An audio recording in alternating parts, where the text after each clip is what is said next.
Hi, my name is Murat, and in this video I would like to talk about the joy of life. And I'm making this video because of what I've experienced myself, because of what I've seen around me, from close by, sometimes from a distance. And I decided to make this video after watching a video of Kyle Cease, who talked about what he has decided regarding his life, and I'll put the link in the description. And he referred to a video of his brother, Kevin Cease, and I will put the link beneath the video as well. And his brother is going through a tough period which may last forever, and I'm very grateful for these two guys for having shared their experiences and their insights, because I believe that they are crucial. And each of them describes his approach, which has to do with his own mindset, which has to do with his own life experience. And it's very interesting to see how they complement each other, and how they are in one way similar and in another way very different. And they are different because they're different people with different life experiences. And you, who's watching now this video, you also have your life experience, which includes what you have experienced from people around you. People that you have seen enjoying life, people you have seen suffering, people you have seen dying, which had influence on your happiness and your way of looking at life. And I've had my share as well. I've lost some wonderful people through death, and also through other experiences, through, for example, mistakes I made or not being compatible anymore. And I've suffered quite a bit, but I do not suffer about these experiences anymore, from these experiences anymore. I mean, I will probably suffer from the new experience that will come, but it will not be indefinite. Why, you may ask? Well, and I will prove to you that I'm not talking about light cases. I lost my mother when I just had turned 24, the day after my birthday, and I've come to live with it, but I've also come to accept it, to forgive myself for the bad relationship we had at the end of her life, because she died within a year or two from me really detaching from my parents and pushing them away. So we were not on speaking terms, and then she suddenly died. It was very abrupt, and she died from cancer, leukemia, which already was the last stage, and within 2 days she was dead. So I just heard she was sick. We thought it was just the food poisoning, but that was just the drop that made the glass flow over. And yeah, once they discovered it was cancer, she had only a few hours left. I mean, they didn't know that, but they saw the test results, were like, ah, this is impossible, we have to test again. And she didn't even survive the second test. It was a huge shock, and it took me a few months before I started to really realize what had happened, because we used to have a very strong bond, except for the last year and a half. We were not really on speaking terms, but it didn't mean that I didn't love her. It didn't mean that I didn't care about her. So I felt guilty for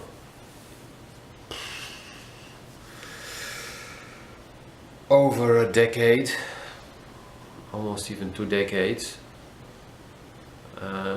about not having been able to reconciliate with her, to smooth things up with her, and to say that I'm sorry and that I loved her very much.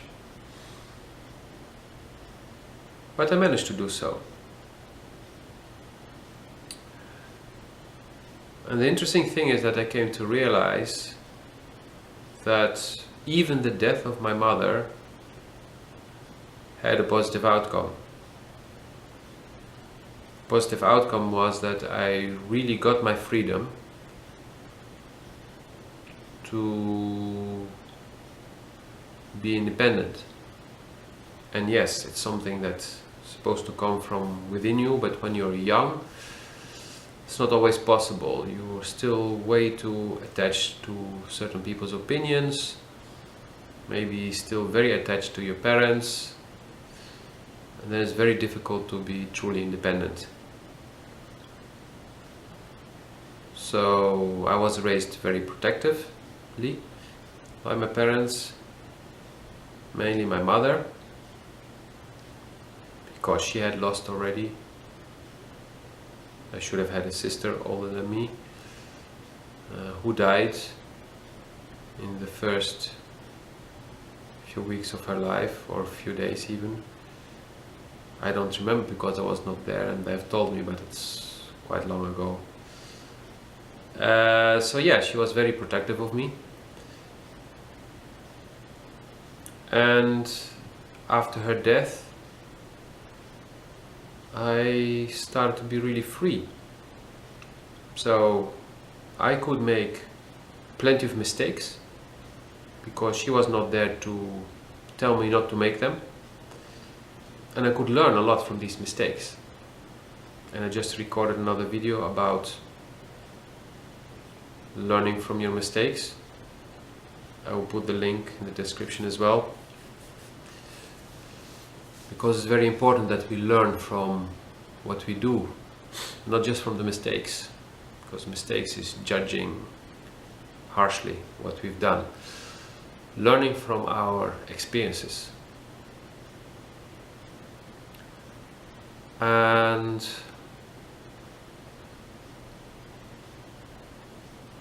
why these videos from the two brothers C's touched me so much last night when I watched them is because there are quite some similarities, but there are things I recognize from my own life. Half of my grandparents died from cancer, and my father and his two brothers have had cancer in different stages, and they all three have had the same kind of cancer as well, and they've treated it and they were in time, and then one of them ended up still dying from cancer. Different type of cancer, but still cancer. My mom died of cancer.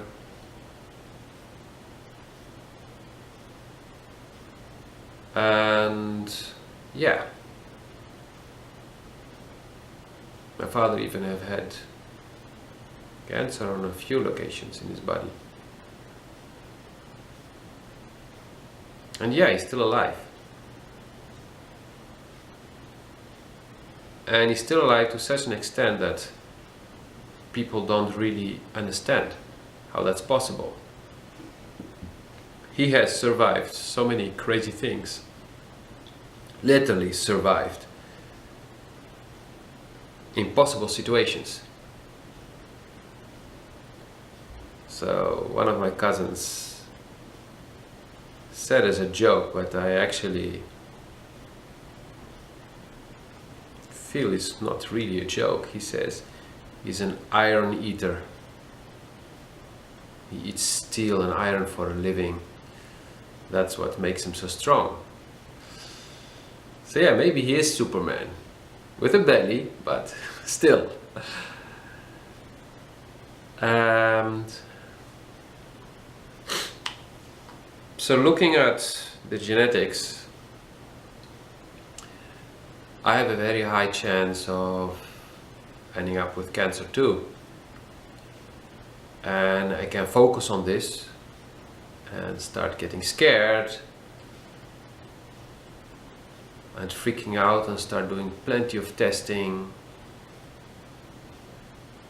or I can fully live my life.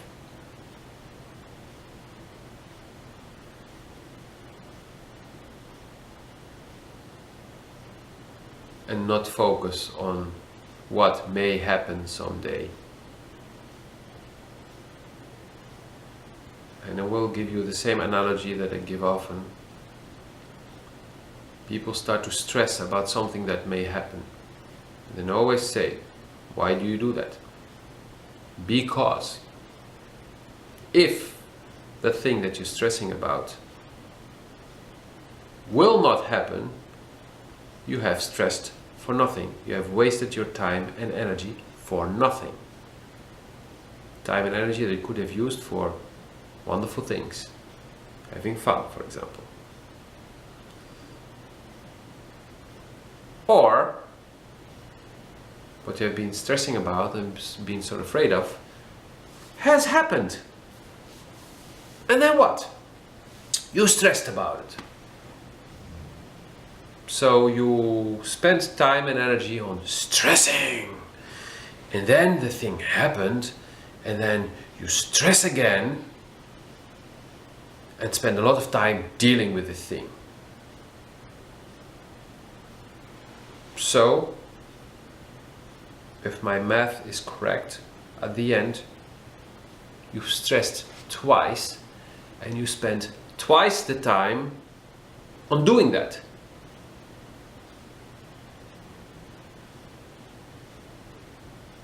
Wouldn't it be smarter if it would be just once then?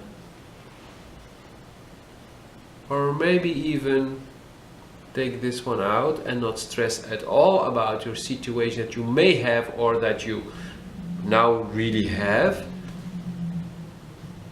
and then spend the first part of your time on enjoying life. And if you have this illness, for example, or this bad thing happens to you, then spend only once time on resolving it, if you can. And if you cannot, like my step-grandfather did,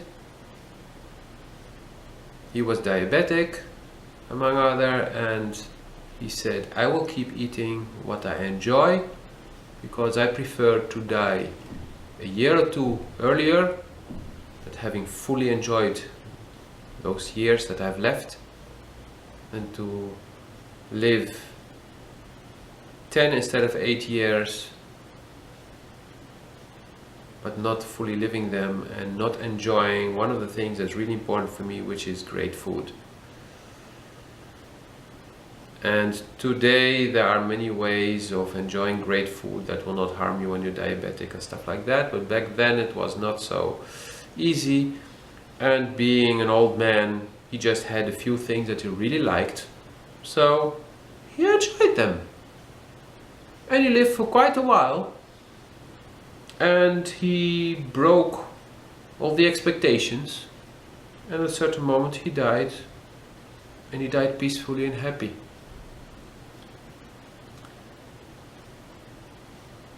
So, putting this in a broader perspective, it's not only when you know that you will die, but it's also when you know that you're still alive, that it's important to enjoy life. There are many cases of people who know at a certain moment that they have a risk, and they spend half of the rest of their lives, half of the time, worrying and dealing with that risk. And then a lot of them still end up getting that illness and dying from it. And there are people who decide, I don't know if it will kill me, I don't even know for sure if I will get it. And if I get it, for example, if I get a certain kind of cancer or another illness, there's not much I can do about it, so why worrying? Let's just enjoy. And yes, there are many kind of illnesses which can kill you that you can get cured from. But there are these points in life, and I've seen this a lot, that there is actually not much left to do. And for example, chemotherapy is one of these things that doctors encourage because they make a lot of money through it, because they get the kickbacks from the pharmaceuticals. But it's proven statistically that it doesn't work. And if it works, it's really a very small chance. But the side effect of it is so enormous that you destroy your whole body to kill the cancer. So if you survive, you manage to kill the cancer, then you have to repair all the other disastrous effects, side effects that you have had. And it's long suffering, and it often ends up with death anyway. So what I already know for myself and what I'm sharing regarding this is, feel what you truly want on the inside. There are people who do everything just not to die, but they're also not really living. If you realize you're doing this, that you're doing everything to stay alive, even if you're not sick yet, but you're doing everything so that you stay alive, that you stay healthy, because you're so afraid of getting sick or of dying, that you realize that you're actually not really enjoying life, I encourage you to take a moment to feel, why are you doing this? Why are you so afraid of dying? And why are you not enjoying life? Because at the end we are all dying. And we will die from a car accident, from cancer,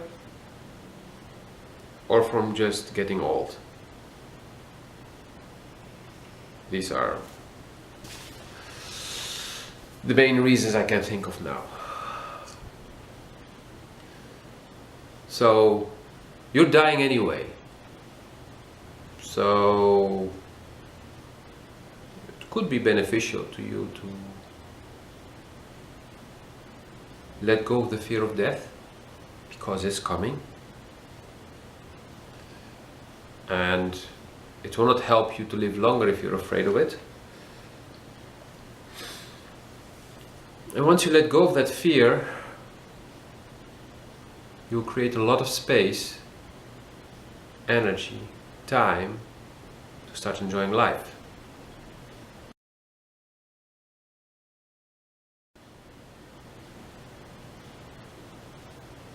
And wouldn't it be really nice to enjoy life fully. It has even been proven that happy people grow older. Happy people can miraculously heal illnesses, can miraculously recover from illnesses. Happy people are healthier. Happy people don't get the genetic diseases that they're preconditioned to have. Happy people have a much stronger immune system, and so on, and so on, and so on. So please, to everyone watching this video, if you already started enjoying life, keep enjoying it. And if you're not, or if you're only doing it partially, please focus on what makes you happy. Because it's scientifically proven that you being happy, you live longer, healthier, and your happiness will trigger more happiness, will result in much more happiness. So focus on what's good for you, focus what makes you happy, and connect with the people around you who are willing to connect from here with you on this level. Because those people will support you in whatever decision you take. Those people will be there for you when you need them, and those people will be there to have fun with. Those people will inspire you and get inspired by you. Those people will be part of you enjoying life.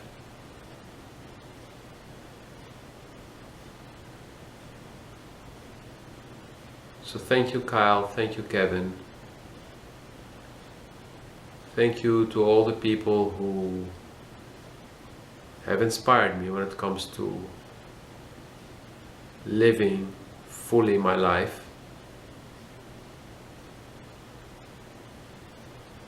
Thank you to all the people who have been supporting me in living my life and enjoying it. And also thank you to the people who are the naysayers, those who see the obstacles everywhere and see the doom scenarios, because these people are also teaching me a lot. By observing the suffering, I get reminded of which path I do not want to walk. So I do not hate these people. I can say thank you to them from my heart and choose not to follow them. It's like in everything in life. People that have hurted you actually help you learn a lesson. And now is the moment that you can realize it and enjoy that lesson. Love it, like Kyle says. And fully enjoy your life. If you have questions, you can put them in the comments or contact me directly. I'll be happy to answer them. For now, I wish you a wonderful day, full of joy, full of love, full of happiness, full of laughter, and looking forward to interacting with you soon.